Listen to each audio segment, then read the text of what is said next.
Welcome friends. PSC miscellaneous exam এবং WBP KP এক্সামকে লক্ষ্য রেখে আজকে আমাদের আলোচ্য বিষয় 1 নম্বর ছদ্মনাম ও লেখক, অর্থাৎ বিভিন্ন লেখকের ছদ্মনাম, বিভিন্ন চরিত্র এবং তাদের স্রষ্টা। অর্থাৎ আমরা জানি যে বিভিন্ন যে চরিত্রগুলো ছিল সেটা হতে পারে কার্টুন চরিত্র বা ডিটেকটিভ চরিত্র বা সাধারণ যে চরিত্রগুলো তাদের স্রষ্টাকে, এবং বিভিন্ন খুব গুরুত্বপূর্ণ ছবি এবং তার যে চিত্রকর কারা সৃষ্টি করেছিলেন সেই ছবিগুলো তাদের নাম, এবং বিভিন্ন লেখক এবং তাদের সৃষ্টি, অর্থাৎ বিভিন্ন লেখকের বিভিন্ন লেখনী, অর্থাৎ সেটা হতে পারে উপন্যাস, ছোট গল্প বা প্রবন্ধ, এই সমস্ত বিষয়। সেই বিষয় নিয়ে আমাদের আজকে সেকেন্ড ক্লাস হবে। এটা আমাদের এর আগে আমরা প্রথম ক্লাস আলোচনা করেছিলাম, তাই যারা প্রথম ক্লাসটা দেখেননি অবশ্যই দেখে নেবেন। আর যারা এই বিষয়ে যথেষ্ট অভিজ্ঞ অর্থাৎ পড়ে ফেলেছেন, জাস্ট পরীক্ষার আগে রিভিশন হিসেবে দেখে নিন।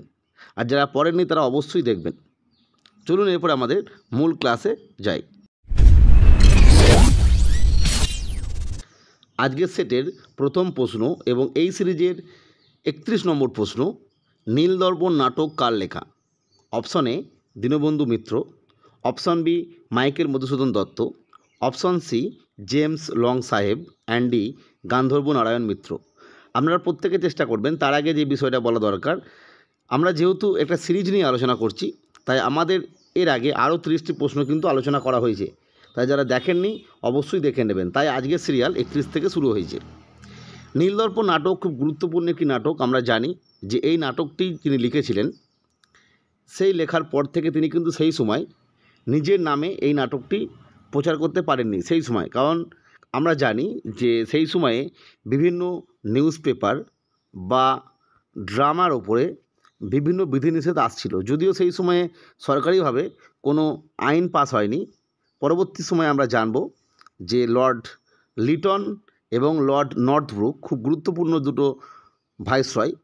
ইতিহাস পড়ার সময় আমরা জেনেছি লর্ড লিটনের সময়ে ডিরেক্টলি একদম সংবাদপত্রের ওপর বিধিনিষেধ আরোপ করা হয়। দেশীয় ভাষায় সংবাদপত্র আইন পাস করেন লিটন, এবং সেখানে বলে দেওয়া হয় যে সংবাদপত্র প্রকাশের আগে অবশ্যই সেটা কিন্তু তার পাণ্ডুলিপিটা ব্রিটিশের যে অফিস সেখানে দিতে হবে। তারা সেটা দেখবে, তবেই সে সমস্ত বিষয় সংবাদপত্রে ছাপানো যাবে। অবশ্যই ভারত বিরোধী কথা, মানে তৎকালীন সময়ে শাসক বিরোধী কথা অর্থাৎ ব্রিটিশ বিরোধী কথা বলা যাবে না। ঠিক তার আগে আরেকজন ছিল নর্থব্রুক। সেই নর্থব্রুকের আমলেও এক ঘটনা ঘটেছিল। তিনিই প্রথমবারের জন্য, যদিও নীলদর্পণ নাটক লেখার পরে এটা, তিনি ডিরেক্টলি নাটকের ওপরে অর্থাৎ নাট্যাভিনয় নিয়ন্ত্রণ আইন চালু করেছিলেন নর্থব্রুক। যাই হোক, সেটা পরবর্তী সময়ে আসবে। কিন্তু তার আগে থেকেই 1850 সালের পর থেকে বা 1835 সালের সময় থেকে আমরা দেখেছিলাম বিভিন্ন নাটক বা নিউজ পেপারের ওপর বিভিন্ন বিধিনিষেধ আনছিল। ফলে এই সময় নীলদর্পণ নাটক যখন লেখেন, কে লেখেন না দীনবন্ধু মিত্র, তিনি নিজের নামে নাটকটি প্রচার করেননি। কারণ যেহেতু সেই সময় বিভিন্ন ধরনের বিধিনিষেধ ছিল, তিনি এই নাটকটি প্রকাশ করেছিলেন কস্যচিৎ প্রতিকস্য নামে। তিনি নাটকটি প্রকাশ করেছিলেন। খুব ইম্পর্ট্যান্ট একটা নাম, এই নামেও প্রশ্ন আসে ইতিহাসের হিসাবে, যে তিনি নাটকটি যখন লেখেন তখন নাম দিয়েছিলেন, মানে যিনি লিখেছেন তার নাম লিখে দিয়েছেন কস্যচিৎ প্রতিকস্য। পরবর্তী সময়ে এই নাটকটি 1861 সাল নাগাদ, কারণ আমরা জানি যে 1859 সালে নাটক প্রকাশিত হয়, 1861 সাল নাগাদ এই নাটকটি মনে করা হয়, কারণ এই নিয়ে সঠিক তথ্য নেই, মনে করা হয় মাইকেল মধুসূদন দত্ত এটার ইংরাজিতে অনুবাদ করেন, ইংলিশে অনুবাদ করেছিলেন মাইকেল মধুসূদন দত্ত, অর্থাৎ বি অপশনে যার নাম রয়েছে তিনি এটা অনুবাদ করেছিলেন। এবং এই নাটকটি অনুবাদক হিসাবে, ইংলিশ অনুবাদক হিসাবে নাম ছড়িয়ে যায় জেমস লং সাহেবের। খুব ইম্পর্ট্যান্ট নাম জেমস লং সাহেব। তিনিও একজন আইরিশ সমাজকর্মী ছিলেন, মানবতা কর্মী ছিলেন। তার নামে প্রচার করা হয় যে তিনি নাটকটি লিখেছিলেন, কিন্তু এটা মনে করা হয় নাটকটি অ্যাকচুয়ালি লিখেছিলেন মাইকেল মধুসূদন দত্ত, মানে ইংলিশে অনুবাদ করেছিলেন।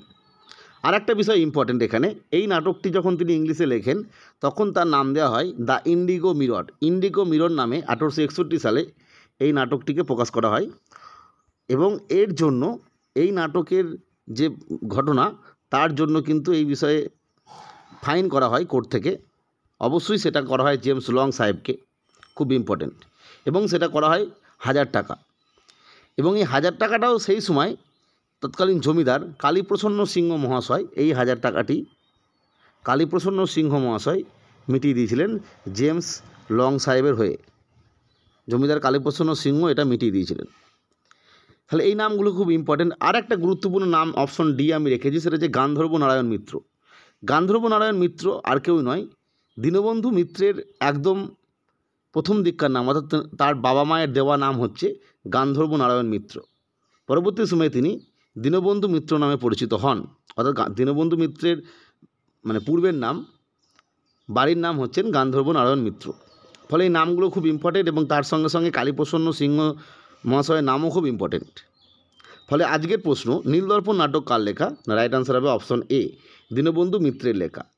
এই প্রসঙ্গে আর একটা বিষয় বলে রাখা ভালো, আপনারা যখন পড়াশোনা করবেন, পড়ার ফাঁকে যখন সময় পাবেন, এই ধরনের নাটকগুলো জাস্ট একটু পড়ে রাখবেন, কারণ এগুলো খুব ভালো। হয়তো এই নাটকের ভেতর থেকে প্রশ্ন আসবে না, কিন্তু এই নাটকগুলো পড়লে আপনাদের যখন পড়তে ভালো লাগছে না, তখন যদি পড়েন, তাহলে দেখবেন আপনাদের পড়ার মন বসবে। এই নাটকগুলো যদি আপনি পড়েন, দেখবে এখানে একদম খুব সুন্দরভাবে যে সেই সময় নীল চাষিদের যে অত্যাচার, মানে নীল চাষিদের উপরে যে অত্যাচার ব্রিটিশদের, সেখানে একদম গরিব যে জমিদার, তার থেকে সমস্ত মানুষের অত্যাচার কীভাবে হতো। এবং এই নীলদর্পণ নাটকে মূলত দেখানো হয়েছে যে একটা জমিদার ফ্যামিলি, যার ভূসম্পত্তি আছে এবং তার যে ছেলে, স্ত্রী, তাদের পুত্র, এইভাবে তাদের বৌমা, এরা কীভাবে নষ্ট হয়ে যাচ্ছে, হারিয়ে যাচ্ছে, মারা যাচ্ছে, একটা জমিদার ধ্বংস হয়ে যাচ্ছে, সেই বিষয়টা কিন্তু এই নীলদর্পণ নাটকে উল্লেখ করা আছে। নেক্সট কোশ্চেন নাম্বার 32, কাল পেঁচা কার ছদ্মনাম? Option A Kaliprasanna Singha, option C B Binoy Ghosh, option C Bimal Ghosh and D Bimal Mitra. খুব ইম্পর্টেন্ট নাম। আমি একটু আগে কালীপ্রসন্ন সিংহের নাম বলেছিলাম, তাহলে এই কালীপ্রসন্ন সিংহকে বলা হতো হুতুম পেঁচা। মূলত তিনি সেই সময় বিভিন্ন ব্যঙ্গাত্মক রচনা লিখতেন, যেগুলোকে বলা হতো নকশা, এবং তিনি হুতুম পেঁচার নকশাও তিনি লিখেছিলেন, এবং ইনি ছদ্মনাম লিখতেন হুতুম পেঁচা নামে, অর্থাৎ কালীপ্রসন্ন সিংহ হবে হুতুম পেঁচা।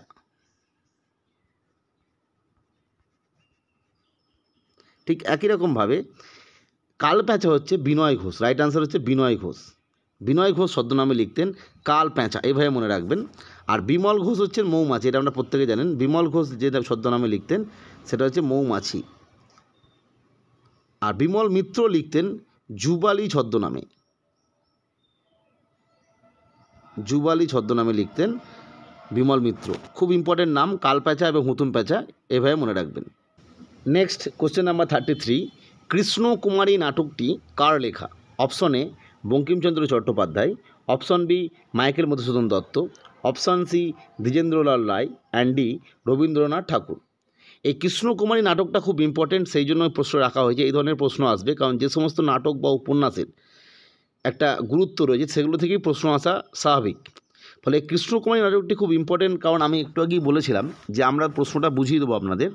মনে রাখতে হবে, এই কৃষ্ণকুমার নাটকটা হচ্ছে বাংলা সাহিত্যের ইতিহাসে প্রথম একটা সার্থক ট্র্যাজেডি নাটক, এবং সেই জন্য এটা ইম্পর্টেন্ট। প্রথম সার্থক ট্র্যাজেডি নাটক যদি বলে, সেক্ষেত্রে হবে কৃষ্ণকুমারী, এবং এটা লিখেছিলেন Michael Madhusudan Dutta. Option B is the right answer. Next question number 34, the last judgement এই চিত্রটি কার সৃষ্টি? Option A Leonardo da Vinci, option B Pablo Picasso, option C Michelangelo and D P August. এই ধরনের ইম্পর্টেন্ট ছবি যেগুলো, the last judgement, the last supper, mother and son বা মা এবং শিশু, এটা নিয়ে কনফিউশন আছে, আমি পরে বলে দেবো এই ছবিটা নিয়ে, কারণ বাংলার ক্ষেত্রে একরকম উত্তর হবে, ঠিক ইংরাজির ক্ষেত্রে আরেক রকম উত্তর হবে, সেটা পরে বলছি। যাই হোক, দ্য লাস্ট জাজমেন্ট এই ছবিটি কে এঁকেছিলেন? অবশ্যই আপনারা চেষ্টা করবেন, পারলে অবশ্যই কমেন্ট বক্সে যাবেন। তাহলে লাস্ট জাজমেন্ট এই ছবিটি এঁকেছিলেন option C Michelangelo is the right answer. Michelangelo the last judgment ছবিটি এঁকেছিলেন। Next question number 35, Tintin cartoon চরিত্রের স্রষ্টাকে? খুব ইম্পর্টেন্ট একটা কার্টুন চরিত্র টিনটিন। যারা 90 দশকের চিলড্রেন তারা খুব ভালো করেই জানেন এই ধরনের কার্টুনগুলো খুব ইম্পর্টেন্ট ছিল। Tintin, Bantul the great, Handa Bhonda, মানে বাংলার ক্ষেত্রে। সে টিনটিন কার্টুন চরিত্রের স্রষ্টাকে? Option A Herge, option B Rajiv Chilaka, option C Walt Disney and D Leacock. মনে রাখতে হবে, টিনটিন কার্টুন চরিত্রের স্রষ্টা হলেন অপশন এ হার্জ। খুব ইম্পর্টেন্ট নাম হচ্ছে, হার্জের সৃষ্টি হচ্ছে টিনটিন। আর রাজীব চিলাকার যিনি রয়েছেন তার ক্ষেত্রে ইম্পর্টেন্ট, কারণ এইটা বর্তমান সময়ে যারা বাচ্চা রয়েছেন তারা খুব দেখেন। সেটা হচ্ছে রাজীব চিলাকা হচ্ছে ছোটা ভীম। ছোটা ভীম বলে যে কার্টুন চরিত্রটা আমরা দেখি টিভিতে, সেই ছোটা ভীম চরিত্রটা হচ্ছে রাজীব চিলাকা। আর ওয়াল্ট ডিজনিতে প্রত্যেকে জানেন মিকি মাউস, ইম্পর্টেন্ট কার্টুন চরিত্র মিকি মাউস। আর লি ফকের ক্ষেত্রে হচ্ছে ফ্যান্টম, ম্যান্ড্রেক এই ধরনের। এইখান থেকেও কিন্তু প্রশ্ন আসতে পারে। নেক্সট কোশ্চেন নাম্বার 36, নিচের কোন চরিত্রটি নারায়ণ দেবনাথের সৃষ্টি নয়? Option A Nonte Phonte, option B Handa Bhonda, option C Bantul the great and D Chacha Chaudhary. খুব ইম্পর্টেন্ট কার্টুন চরিত্র এগুলো, এবং এগুলো প্রত্যেকটাই সেই 90 দশকে যারা শিশু ছিলেন, বাচ্চা ছিলেন, তাদের জন্য ইম্পর্টেন্ট, যেটা আমি একটু আগে বলছিলাম টিনটিনের মতো। তাহলে নিচের কোন চরিত্রটি নারায়ণ দেবনাথের সৃষ্টি নয়? আমরা আগের স্লাইডে আলোচনা করেছিলাম বা আগের ভিডিওতে বলেছিলাম, খুব ইম্পর্টেন্ট তিনটে কার্টুন চরিত্র নন্টে ফন্টে, হাঁদা ভোঁদা এবং বাঁটুল দি গ্রেট, তিনটিই হচ্ছে নারায়ণ দেবনাথের সৃষ্টি। তাহলে আমরা বুঝতেই পারছি চাচা Chowdhury is the right answer. চাচা চৌধুরী কিন্তু কোনোভাবেই নারায়ণ দেবনাথের সৃষ্টি নয়। তাহলে প্রশ্ন হলো, এই চাচা চৌধুরী এই কার্টুন চরিত্রটি কে সৃষ্টি করেছিলেন? মনে রাখতে হবে এর সৃষ্টিকর্তা হলেন প্রণব কুমার শর্মা। প্রণব কুমার শর্মা এই চাচা চৌধুরী কার্টুন চরিত্রের স্রষ্টা। এখান থেকেও প্রশ্ন আসতে পারে যে প্রণব কুমার শর্মা নিম্নলিখিত কোন চরিত্রটি সৃষ্টি করেছিলেন, কার্টুন চরিত্রটা? তখন উত্তর হবে চাচা চৌধুরী।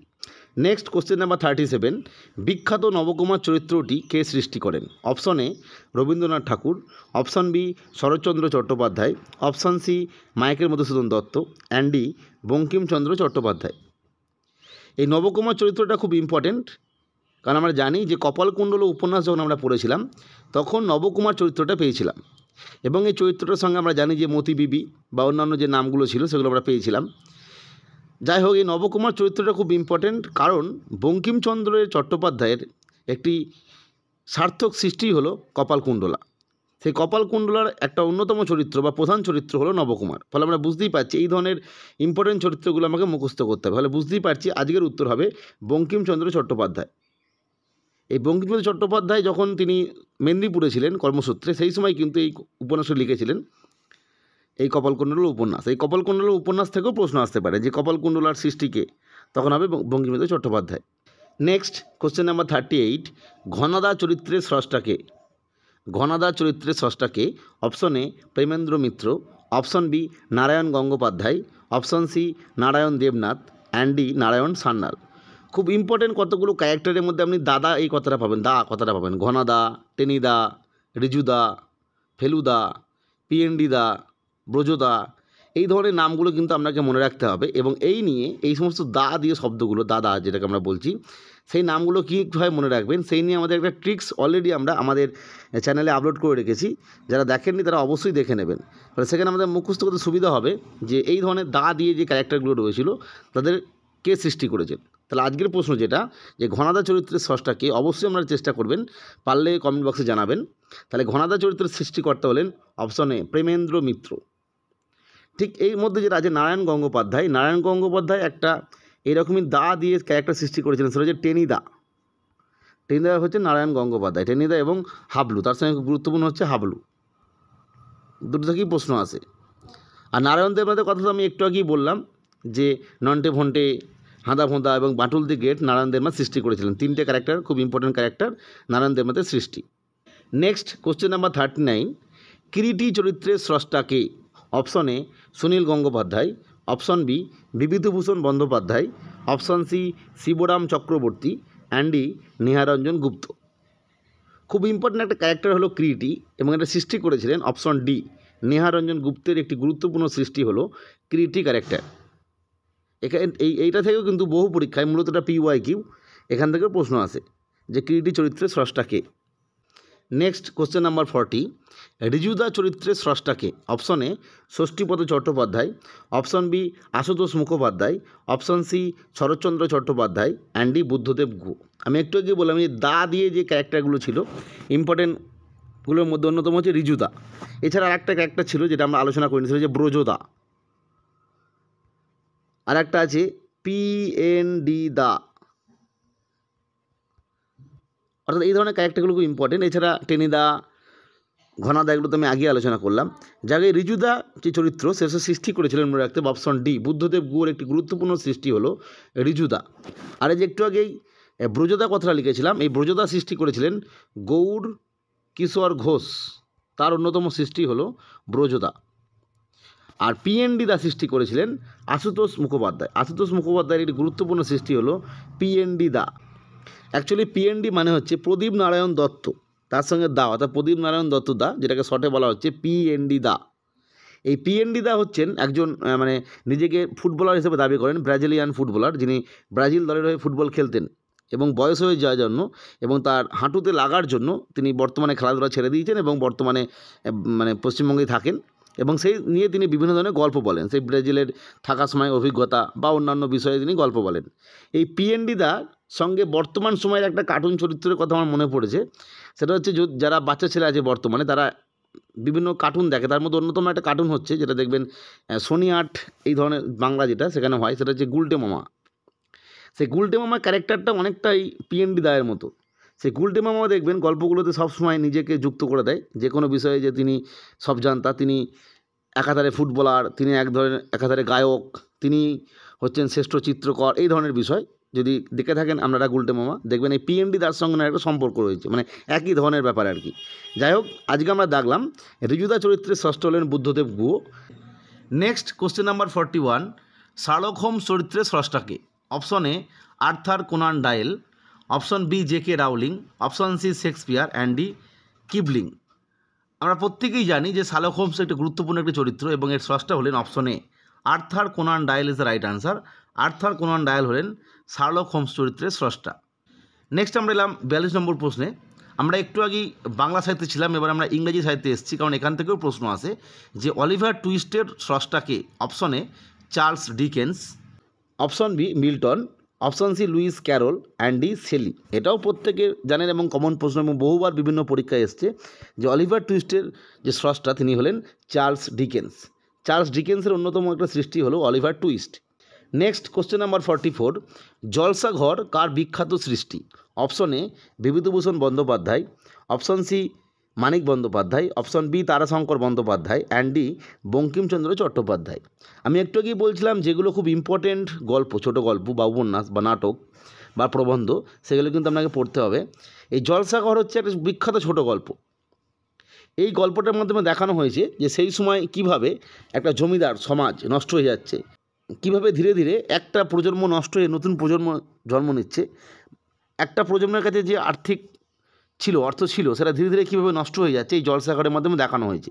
এবং এই জলসাঘরের মাধ্যমেই একটা জিনিস গুরুত্বপূর্ণ এই গল্পে, যদি আপনারা পড়েন দেখবেন যে এই জলসাঘরেই কিন্তু ঘটছে এই সমস্ত ঘটনা এবং জলসাঘরের মাধ্যমেই নষ্ট হচ্ছে সেই টাকা, বা জলসাঘরকে ঘিরেই কিন্তু গল্পটা বেশিরভাগ অংশ চলে আসছে। ফলে আমরা বুঝতে পারবেন যে জলসাঘর যদি পড়েন তাহলে বুঝতে পারবেন এর একটা ঐতিহাসিক গুরুত্ব রয়েছে সেই সময়কার এবং সামাজিক গুরুত্বও রয়েছে। ফলে এইগুলো খুব ইম্পর্ট্যান্ট বই। তাহলে সেই জলসাঘর কার বিখ্যাত সৃষ্টি? ছোটো গল্পটি হচ্ছে তারাশঙ্কর বন্দ্যোপাধ্যায়ের লেখা একটা গুরুত্বপূর্ণ সৃষ্টি হলো, ছোটো গল্প হলো Jalsaghar. Next question number 45, Indranath ও রাজলক্ষ্মী এই দুটি চরিত্র কার সৃষ্টি? Option A Bibhutibhushan Bandyopadhyay, option B Saratchandra Chattopadhyay, option C Annadashankar Ray and D Rabindranath Tagore. খুব ইম্পর্টেন্ট দুটো ক্যারেক্টার হলো ইন্দ্রনাথ এবং রাজলক্ষ্মী, এই দুটো সৃষ্টি করেছিলেন। রাইট আনসার হবে অপশন বি শরৎচন্দ্র চট্টোপাধ্যায়ের বিখ্যাত সৃষ্টি হলো ইন্দ্রনাথ এবং রাজলক্ষ্মী। এছাড়া আমরা জানি যে যেগুলো কমন ক্যারেক্টার ছিল শরৎচন্দ্রের, দেবদাস, শ্রীকান্ত, এগুলো তো রয়েছেই, তার সঙ্গে সঙ্গে এগুলো হচ্ছে ইম্পর্টেন্ট, ইন্দ্রনাথ এবং রাজলক্ষ্মী। নেক্সট কোশ্চেন নাম্বার 46, টিনের তলোয়ার নাটকটি কার লেখা বা নাটকটি কে লেখেন? Option A Shishir Ghosh, option B Girish Ghosh, option C Dwijendralal Roy and D Utpal Dutt. টিনের তলোয়ার নাটকটাও খুব ইম্পর্টেন্ট, কারণ এটারও একটা ঐতিহাসিক গুরুত্ব আছে। আমি যেগুলো বললাম যে যেগুলো দেখবেন খুব ইম্পর্টেন্ট সেখান থেকে প্রশ্ন আসে। আমরা দেখেছিলাম যে নাটক যখন থেকে শুরু হলো তার 100 বছর পূর্তি উপলক্ষে এই টিনের তলোয়ার নাটকটি হয়েছিল বা লেখা হয়েছিল বা মঞ্চস্থ করা হয়েছিল এবং এই নাটকটি উৎপল দত্ত নিজে লিখেছিলেন এবং তিনি নিজে এই নাটকে অভিনয়ও করেছিলেন। মূলত এই যে নাটক, যারা নাট্যকার ছিলেন সেই সময়ে নাটক শুরু করলেন যেই সময়ে, ঠিক সেই সময় তাদেরকে কীভাবে সম্মান দেওয়া হতো সেই বিষয়ে একটা ব্যঙ্গাত্মক রচনা তিনি কিন্তু নাটক করেছিলেন এর মাধ্যমে, টিনের তলোয়ারের মাধ্যমে। যারা নাটকটা দেখেছেন বা পড়েছেন তাদের হয়তো ভালো লাগবে। যাই হোক, এই টিনের তলোয়ার নাটকটি লেখা হচ্ছে, বুঝতেই পারছেন, option D is the right answer, Utpal Dutta. Next question number 47 এবং আজকের সেটের সবথেকে সহজ প্রশ্ন, ঘরে বাইরে উপন্যাসটির রচয়িতা কে? Option A Rabindranath Tagore, option B Satyajit Ray, option C Saratchandra Chattopadhyay and D Bankimchandra Chattopadhyay. Ghare Baire উপন্যাস প্রত্যেকে জানেন, এটা বলার কিছু নেই। রাইট আনসার হবে অপশন এ রবীন্দ্রনাথ ঠাকুর। ঘরে বাইরে উপন্যাসটির রচয়িতা হলেন Rabindranath Tagore. Next question number 48, Banabhatta ছদ্মনামে কে লিখতেন? Option A Manik Bandyopadhyay, option B Niharranjan Gupta, option C Binoy Krishna Mukhopadhyay, and D Mohitlal Majumdar. এই বাণভট্ট এটা খুব গুরুত্বপূর্ণ। এই বাণভট্ট ছদ্মনামে লিখতেন অপশন বি নেহারঞ্জন গুপ্ত। নেহারঞ্জন গুপ্ত বাণভট্ট এবং দাদাভাই এই দুটো ছদ্মনামে লিখতেন। নেক্সট কোশ্চেন নাম্বার 49, প্রফুল্ল নাটকের নাট্যকার কে? Option A Shishir Ghosh, option B Utpal Dutta, option C Bijan Sarkar, and D Girish Ghosh. Prafulla নাটকটা খুব ইম্পর্টেন্ট নাটক। আর প্রফুল্ল নাটকের স্রষ্টা কে বা নাট্যকার কে এটা বলার আগে যে বিষয়টা বলে রাখা ভালো, প্রফুল্ল নাটক না যদি বলতো মানে চরিত্র হিসাবে বলতো, তখন কিন্তু হতো বঙ্কিমচন্দ্র চট্টোপাধ্যায়। এটা কিন্তু মনে রাখতে হবে, কারণ প্রফুল্ল হচ্ছে যখন ক্যারেক্টার বলবে তখন আমাদের মনে পড়ে যাবে সেই দেবী চৌধুরানী বিখ্যাত নাটক মানে উপন্যাস, সেখানকার প্রফুল্লর কথা। ফলে প্রফুল্ল যদি ক্যারেক্টারের কথা বলে তখন হবে বঙ্কিমচন্দ্র চ্যাটার্জি, আর যখন নাটকের কথা বলবে তখন হবে অপশন ডি গিরিশ ঘোষ। প্রফুল্ল নাটকের স্রষ্টা হলেন গিরিশ ঘোষ। নেক্সট আমরা এলাম আজকের সেটের শেষ প্রশ্ন এবং 50 নম্বর প্রশ্ন। মুক্তধারা হবে, মুক্তধারা নাটকের নাট্যকার কে?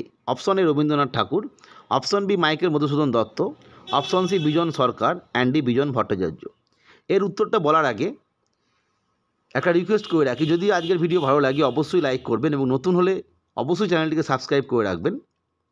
এরপর আমরা জানবো এই মুক্তধারা নাটক নিয়ে। এটাও খুব ইম্পর্ট্যান্ট একটা নাটক, কারণ এই নাটকের মাধ্যমে নাট্যকার দেখিয়েছিলেন যে সেই সময় কিভাবে মানব সভ্যতা এবং যান্ত্রিক সভ্যতার মধ্যে একটা দ্বন্দ্ব তৈরি হচ্ছে, কিভাবে মানুষ এক শ্রেণীর মানুষ আরেক শ্রেণীর মানুষকে অত্যাচার করছে, এবং এই অত্যাচারের মাধ্যম হয়ে উঠেছে সেই সময় যন্ত্র সভ্যতা। সেখানে একজন এই গল্পের নাটকের মধ্যে একজন ইঞ্জিনিয়ারকে পাবেন, যদিও সেখানে ইঞ্জিনিয়ার বলে উল্লেখ করা নেই। সেই ইঞ্জিনিয়ার কীভাবে একটা তৎকালীন যে একটা সমাজ, একটা এলাকার মানুষ, শিবতরায়ের যে মানুষজন ছিল সেই সময়, কারণ আমরা জানি যে এখানে দুটো রিজিয়ান আছে এই এলাকায়, একটা হচ্ছে উত্তরকূট আর একটা হচ্ছে শিবতরাই। সেই উত্তরকূটের রাজা কিভাবে শিবতরায়ের মানুষদের কষ্ট দিচ্ছে, তাদের যে একমাত্র খাবার জল, একমাত্র ব্যবহার করার জলের যে ঝর্ণা সেটা কিভাবে বন্ধ করে দিচ্ছে, বাঁধ দিয়ে দিচ্ছে, সেখানে সাহায্য করছে সেই ইঞ্জিনিয়ার। সেইভাবে মুক্তটাকে মানে বদ্ধ একটা ব্যাপার করে তুলছে, সেখানে সাহায্য করছে ওই যে উত্তরকূটের রাজা মানে জমিদার, তার ছেলে, সে আবার মুক্ত মনের মানুষ। সে কীভাবে সেই বাঁধ মুক্ত করতে গিয়ে নিজেকে মুক্ত করে বলে নিজে হয়তো মানে নিজের জীবন ত্যাগ করলো। এই গল্পটা মানে এই নাটকটা কিন্তু ওখানে উল্লেখ করা আছে মুক্তধারা নাটকে।